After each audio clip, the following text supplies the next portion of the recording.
So the topic that I will be addressing today is personal development. So personal development, beloveds, is not only for suitable helpers, but also for suitable husbands. So this is for both the helpers and the husbands, because we cannot develop one area and the other area is not developing. That will cause chaos. So my introduction is going to be started with some questions and some statements. If you agree with these questions, or if you have heard of these questions that I'll be asking, you can just show a heart or a thumbs up or something. All right. So the first question that I would love to start with as we engage on the personal development subject is, have you ever heard of somebody or a marriage that is in trouble, or even a relationship that is falling apart? And then you hear somebody, when you ask them, what happened? And then somebody would be, we grew apart, So that is a common response in most cases when relationships are struggling. The one party will be saying, we grew apart. And then why would be the cause of growing apart? It will be because of constant changes and development. And you find that it's one partner or one party developing or changing, and the other one is lacking behind. So with today's talk, I'm praying we'll get to a point where we are aligned as husbands and wives, that we grow together. Because what happens is you find that the one party is more driven than the other. And we are only, the one party is only developing themselves. They are goal driven and they want more out of life. And the other one is relaxed and they are content with where they are. So this works both with men and women. You find that the husband is more driven than the wife, and then the wife is lacking behind. You find that the wife is content because now they are in marriage, they are raising kids, and they have arrived, and then nothing matters, So, or you find that the wife is more driven and has more aspirations, and the husband is just lacking behind, is just content. And then at the end of the day, we find ourselves in a space where we grow apart instead of growing together. Am I making sense? Am I speaking to somebody? Okay. And then the other thing is, when you hear a person saying, what, you have changed, you have changed. Definitely we change as people. Sometimes we'll go to family gatherings and they'll be like, you have changed, you are not the same anymore. And then, or your partner will also say, you have changed, or your friends will also say, yo, Chomi, you have changed. Definitely we are meant to change, because we are meant to develop, we are meant to grow, we are meant to evolve. We cannot remain the same. So these are the common things that we find are happening in marriages and also in relationships. So what I would say to us is, if you look at your life, and if you don't like the life you are living now, guess what? You have to change it. Nobody is going to help you. You are the custodian of your life. You have to change it. Nobody is coming to save you. You have to become the woman or the man that God has created you to become. Right. So what decisions are you making today that are affecting your tomorrow? So basically, whatever that you are doing today, we need to, pay attention to that. Whatever you decide today, is going to affect your tomorrow. So another question is, what are we bringing into this world, as a home executive, as a husband, or as a corporate woman? As an individual, we are all here, created by God for a particular purpose and for a reason. So we all have a responsibility to check why we are here, to understand our purpose, because when we understand our individual purposes as helpers, as husbands, as corporate people or as home executives, then we will know how to lead our lives in the respective areas that God has entrusted us with. Okay, am I still having somebody on the call? Okay, Amen. I'm not speaking alone. Amen. Okay, so if you feel that there's no growth or development in your life, you should also consider something that I call a friendship or relationship audit. Okay, friendship or relationship audit. Because if you want growth in your life, you have to be amongst people that are growing. You cannot keep relationships or friendships that are not growing you. You know, if you hang around people that are not growing and people that do not have a vision of their future, you are just one of them. All right. So we need to do this audit every 3 or 6 months. Okay. So if we want to go somewhere, make sure that you are surrounded with people with a vision, with people that have direction, with people that speak the language that you need to hear for you to develop. Okay, so I must say that we are blessed to have suitable helper group and suitable husbands where you can identify people at a level above you that you can connect with and establish relationships that will take you somewhere. Sometimes we do not grow because of the company that we keep, because of the conversations that we are having with the people around us, and then we wonder why things are not changing around us. It is time to grow, and growing means you have to disconnect with certain people, with certain relationships for you to go forward. All right. So now I would like us to look at some of the areas that we can develop in. The first one is spiritual intelligence. All right. Spiritual intelligence is not referring to us knowing the Bible from Genesis to Revelation, but the knowledge and understanding of who God says you are as an individual, which will then translate to your own identity as a helper or a husband.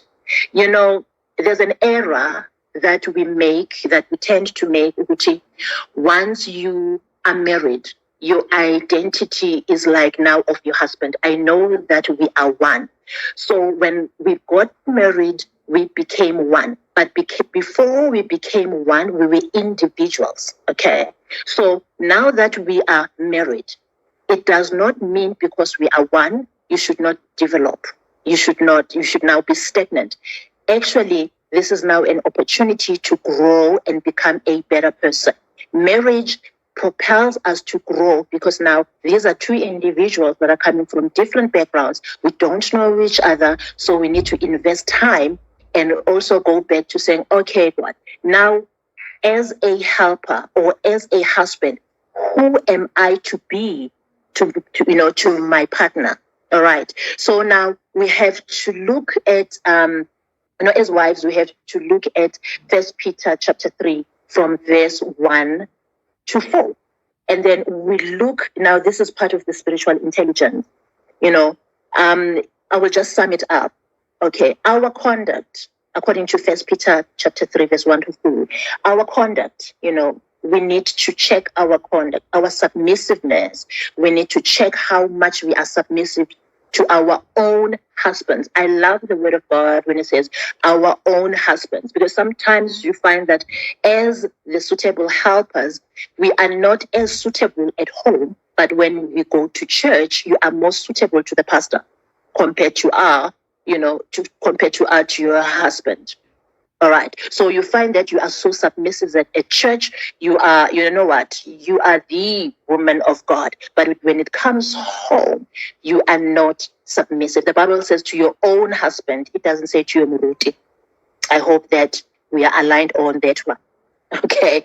So another thing is the adornment, that we should not just adorn ourselves externally.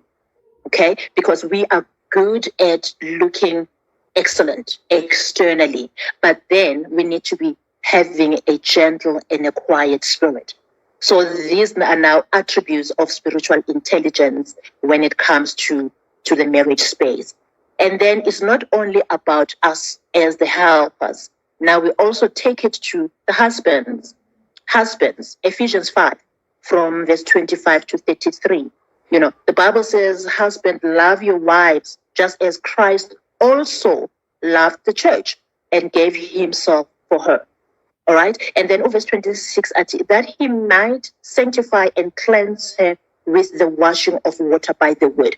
And this is the cry of a lot of helpers, that husbands are not aligned in this area of sanctifying and cleansing us with the washing of water by the word.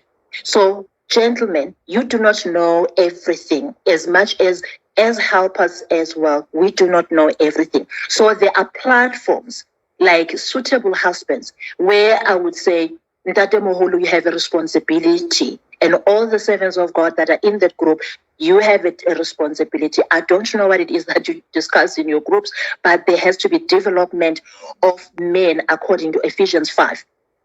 We need that as helpers. And as much as our husbands are also in need of us, changing our conduct and submissiveness. So our Suitable Helper group is very busy. We are addressing all these things. So I just pray that the Suitable Husbands group will also be busy addressing these keys that are supposed to be advancing and helping our marriages. All right. So I believe we are still together. So the other part that we will have to grow into is soul intelligence and intervention. Wow, this one is my heartbeat. Okay, apart, not that anything else is not my heartbeat, but this is my heartbeat because I run soul intervention programs, the ministry that the Lord has entrusted me with. So, soul intelligence, this is now, when we look at the soul is the core of who we are. Okay, what do we find in the soul? We find emotions, we find the intellect, which leads to the decisions we make. Okay, and the decisions we make are reflected on our behavior. The way we behave is emanating from our emotions, from our thinking patterns, and from the decisions that we make. All right. So when we look at soul intelligence and intervention, we are looking at the healing, of the soul, because when the soul is tormented and is not healed, we find that we cannot govern our emotions, and our thinking patterns are just all over the show, which is now leading, on our behaviors being so, ungodly, and sometimes we become toxic to ourselves and the people around us. Okay, so soul intelligence also helps us healing the past traumas and identify whatever triggers that we might be having. Okay, so it also helps us identify the root cause of our challenges, because truly speaking, whatever we are dealing with, whatever we're experiencing in our lives, in our marriages, it's just the fruit, of the tree of something that we need to uproot. So until we deal and identify with the root causes of whatever we are doing or however we are behaving, we are still going to be tormented the way we are tormented. So soul intelligence also helps us identify root causes and root causes of our challenges, and getting a clear understanding of why we react and respond the way we do. All right. So then soul intelligence then leads to emotional intelligence. I know that, in the corporate space and in all the spaces, we are so well informed about emotional intelligence. Okay. Now, when we look at emotional intelligence, we cannot master emotional intelligence if we have not mastered soul intelligence. All right. We cannot master emotional intelligence because the emotions are part of the soul. The emotions are the construct of the soul, which is now in turmoil and needs healing.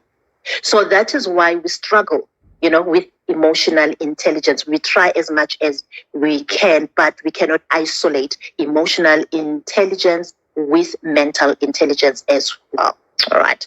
So when we then master emotional intelligence, emotional intelligence will then lead to adversity intelligence. I know I'm speaking of a lot of intelligences here, but they are all interlinked.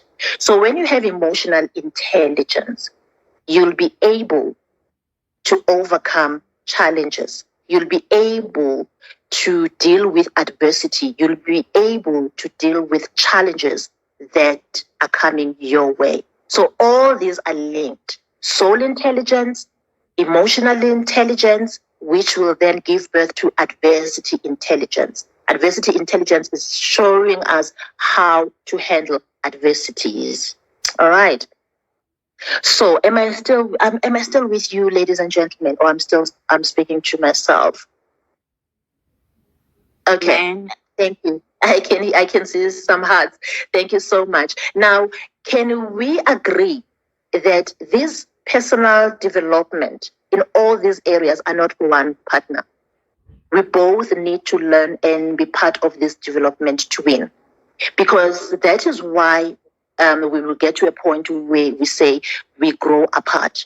Because as we deal with these areas of development, you find that you are more equipped as a helper or as a husband, and you have left your partner behind. So this needs partnership. All right. And then the other part that I would love us to look into as an area of development, it is social intelligence. Okay. So what is social intelligence? Social intelligence is one's ability to interact and communicate with others with empathy and assertiveness. Okay. This includes a person's ability to build a healthy network of friends and maintain it over a long period. This is just not easy, I must say myself. It is just not an easy thing. It doesn't come naturally for most people. Okay. It doesn't come naturally. It doesn't come easily because of past traumas, because of rejection and the inability to trust. So most of us, including myself, it's a long journey for for social intelligence, because some of us are introverted and some of us are extroverted, and you find that the extroverts, we are overwhelmed by the extroverts, and the extroverts are bored by the introverts. And then there's also ambivalence, where you are just in between. You try to survive. It is just not an easy thing. But once you identify yourself, you are struggling with social intelligence, I promise you, there are platforms where introverted people gather and we talk, and there are also platforms like Soil Intervention where we work on this thing as to the past traumas that are causing us to struggle with social intelligence. We deal with the rejection, because sometimes, rejection comes to a stage where you self-reject, you feel like everyone is rejecting, you self-reject, or it is a spirit that is upon you, that you can be having all the qualities that are good for you to be accepted, but you just go out there, you are automatically rejected. So there's a lot of things that needs to be done. There's a lot of growth that needs to be done when it comes to social intelligence. And then, as I'm saying, it doesn't come easy. And what helps, for social intelligence is personal mastery. When we go into personal mastery, then we will be able to develop this social intelligence, because personal mastery will help us develop awareness of self or self-knowledge. So we'll get to understand as to why are we struggling in the area of social intelligence. So I'm looking at the time. All right. So the last area that I would like us to look into. Now this is now looking at us as ladies or as the helpers. Growing up, okay, now I'm selling my age. Growing up in high school, we used to have a subject called home economics. All right. I don't know if I've got people on the call who used to go to high school and there was a subject called home economics. I don't know if there's still home economics now, but then home economics, ladies, Joe, we need to develop in housekeeping and homemaking because it's hectic. I have to say because ladies, our homes are a reflection of how we are. Our homes are a reflection of our mental state. Okay, so the clutter in your house, layer washing a color, from the lounge to the bedrooms is a reflection of your mental space. And the unfortunate part is that when an individual is untidy or the space they live in is unkept, that individual cannot see that they have a problem. Instead, the husband will be realizing, I know my wife doesn't love herself. My wife is not taking care of the home. And in most cases, it's not just that the wife is lazy or the wife is unable to take care of the home or keep the house untidy. It's also a reflection of the mental space. In most cases, you find that a house that is full of clutter and chaos and disorder is also a sign of depression, all right, or emotional challenges. So as a suitable husband, you need to be able to identify this thing instead of just saying your wife rather is unkept. You should identify that, okay, there is a problem here, and then you as a husband need to seek help. All right. I'm hoping that we are seeing this thing on a different note. So it's not only because of depression. Some are just outright lazy. Okay, so we need to have our homes kept. This thing is something as small as giving away things. If you find yourself that it's difficult for you to let go of things, it's difficult for you to give, then it means there is a problem. You're holding on to things even emotionally. So for you to begin your healing journey, you need to start letting go of things. Some people are hoarders, and that is a sign of emotional trauma. Okay, so start by giving away. Just give, the things that you do not use. All right. So the other part is, if you don't know how to cook and bake, ladies, YouTube is your best friend. Learn how to cook. There are instances where you would visit and you look at the plate that is being offered. Just a simple example. A couple of years back, I went into a home. There was a session, and I found this beautiful girl, beautifully adorned. She looked the part but when you looked at the plate of food that she was serving the husband, it was shocking. All right. So ladies, please, let's make an effort, and husband, be helpers also in that area to say, how about, we do this and try things, So if when a husband, you feel you can do better in that area, there's nothing wrong with you teaching your wife. Okay. We do not know everything, but as suitable helpers, let's make an effort. Let's make an effort to learn how to cook, to learn how to bake, to learn how to clean, to learn how to set up your home. All right. And then we also look at our self-image, areas that need to develop as well. We don't have to have a lot of money to be kept. We don't need a lot of money to be clean. We can just have a relationship with water and soap. Water and soap will definitely do the trick. And then you take a comb and you just comb your hair, especially home executives.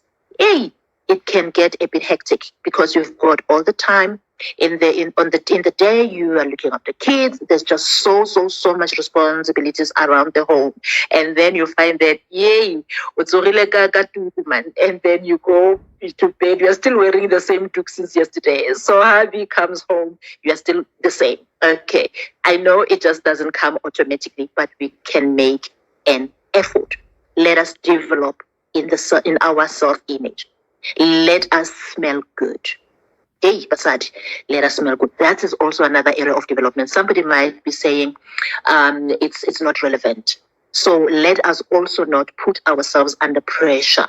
Let us also not compare ourselves with our neighbors. Let us not compare ourselves with the lives that is being portrayed on TV or anything. Just do the best that you can. Somebody can be saying, I do not have enough money. I'm lacking financially. Soap and water is the cheapest that you can have. So let us just also not put ourselves under pressure. Let us also develop identity, your uniqueness. Be yourself. Don't try to be somebody you are not, because you are going to suffocate. All right. And then on the development of housekeeping and homemaking, those that have little kids, I have a personal request as a helper to say, please, bath those little ones. It is so sad and disturbing when you can't even play with a toddler because the child unalimamina. There's just knots and trane everywhere. Let's just bath our kids because they are also a reflection of us. All right, let us bath our kids. They are a reflection of us. And then lastly, let us study. There are online courses. Let us challenge ourselves. Let us develop ourselves mentally. You don't have to have a master's, to be somebody. Just develop your mind, work on your mind, work on new things. Have a vision of who you would love to become and pursue that. If you don't know what to do, I would always say, when you look at yourself, what is it that you aspired to becoming as a child? And go back to those childhood dreams and develop them. The fact that you are now married doesn't mean it is the end of your life. It's actually the beginning. Okay. And also the fact that you are married, it doesn't mean you are not supposed to be having hobbies anymore. And it's sad that we give so much to building our homes and our families, and then we do not have time to develop ourselves as individuals. Especially now I'm referring to the suitable helpers, to say we don't even have time to study, but we need to prioritize. We need to speak to our husband to saying, you know what, I'm feeling that I'm losing myself in the process. I'm supposed to be a suitable helper. I'm supposed to be bringing life into this family. But because of the many responsibilities upon my shoulders, I'm losing myself. So all these developments will only happen when you set aside time. You set aside time. And sometimes side time is not a possible thing because of the many responsibilities that we are having as suitable helpers. So I have a request to our suitable husbands to say, we know that you've got expectations from the suitable helpers. Help us get there. And also to our suitable helpers, we've got expectations from our suitable husbands. Let us help them develop. But now the challenge comes when you want to help your partner, being it the helper or the husband, and they are just not interested. So these could be some of the things that we are facing in marriage, to saying, you want to grow with your partner, but your partner is not playing along. These are the things that now needs to be taken further also through counseling, because we do not want to find ourselves in situations where you like, you know what, let him do him, I will do me, because somebody is lacking behind and does not even see the need to grow. So I am asking that for us, to grow our marriages and to develop ourselves, it is a partnership. Let us do this together. All right. Let us do this together. So I don't know if we've got questions. On my side, I would love to to open for questions. This is where I would love to end it for now. And due to time, I don't want us to take too long. And let us engage. If it's okay, Madam Chiho, over to you. Yes. Sure. Thank you so much, women of God, for teaching us tonight. I see women were engaging on the chat group. I'm not sure if we have any questions. Ladies, husbands, you can just raise your hand or unmute to ask if you have any question. Okay, while we wait for questions, so I think on your last point, I have a question there. So what do you do in that situation? I know you mentioned the issue of counseling, where you are not growing with your husband or with your spouse, and you're trying to help them develop, but they're not developing, or as a wife, you're not interested in growing with them. What are the other like things that are drawing them back? What do you think could be maybe the reason why, be it the wife or the husband, who doesn't seem interested in developing themselves? Could it be traumas, or could it be lack of passion? Yeah. And how do you help them further? Yeah. Okay. All right. Thank you so much for the question, Cheho. It could be traumas. In most cases, it's trauma. It's childhood trauma. I will make an example. When somebody has been told, somebody has been told that they cannot do something, and that is something that has been emphasized to them, something that has been drilled to their minds from childhood, they become that. And it is then difficult for them to become something else because they do not know if there is something other than what they have been told they are. It takes us back. There is a concept, a study that is called the Pygmalion effect. So what happens is the person, the way we view people and the way we relate with them, gives them, an identity. Okay, so some identities are formed, at an early stage, and then they grow up believing that they are that, and that you find that it is not the truth of who God says they are.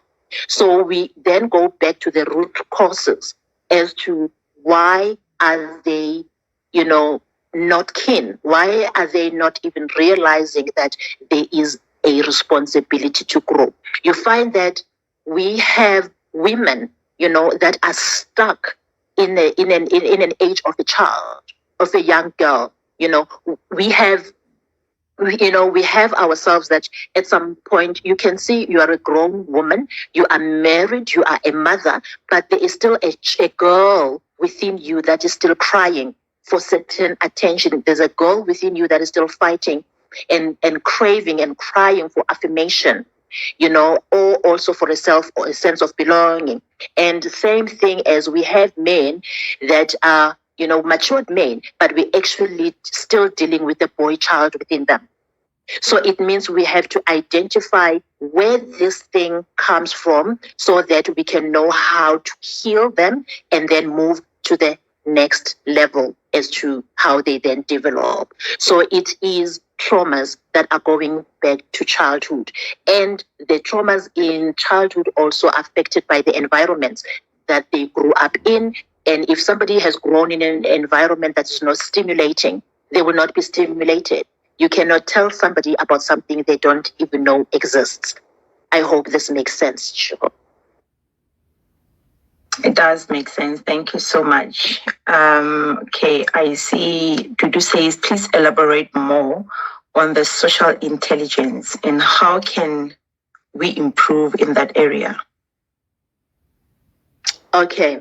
On the social intelligence, it also goes back to what I am saying concerning the issue of a lack of drive or will to develop, it also goes back to why are you struggling, with to develop relationships?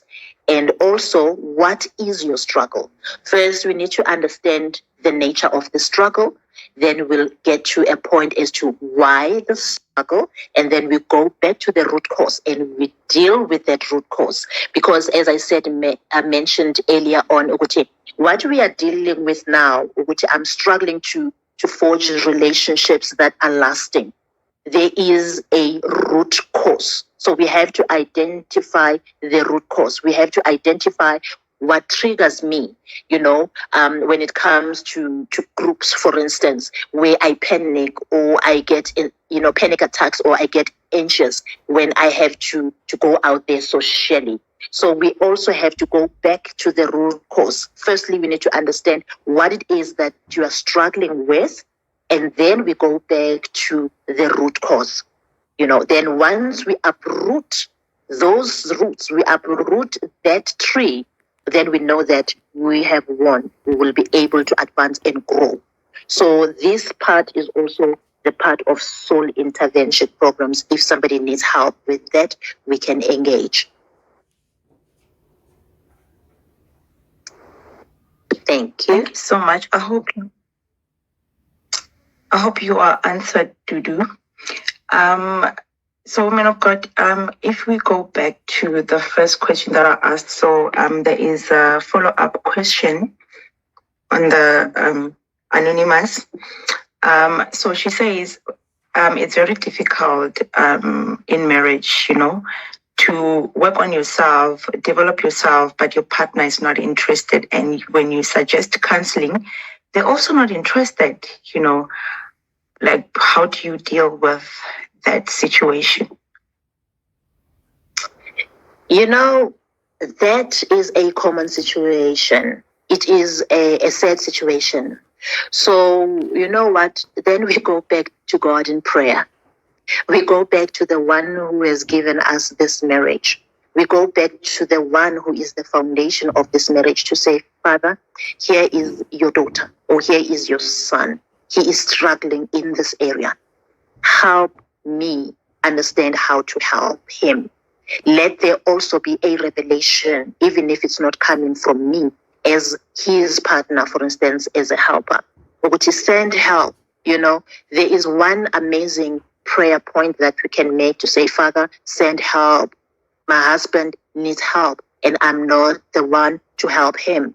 And also, we can also look within the relationships that we have, the friends. Like, for instance, we have couples that are friends, and we can identify amongst those couples the one that is stronger in that area, a man that is stronger, that can also approach the husband or the wife in a different way instead of being confrontational. We need help. So you do not just give up because the husband is refusing to go there. We find ways. But the first thing is we pray. We ask the Father for ways and strategies as to how to handle this matter. Because if it is something that a person has grown with, that limitation, the limiting beliefs that a person has grown with, and in most cases, definitely they don't even see that they need help. And also there could be the element of an ego, for a man, or an element of a pride as a woman to say, I'm fine, I don't need help. Actually, you are the one that needs help. Then you know that we need to intensify. Then we reach out to say, okay, where else can I go? And then, as I said earlier on, suitable helpers, suitable husband, we have a responsibility to intervene as well. I hope that answers.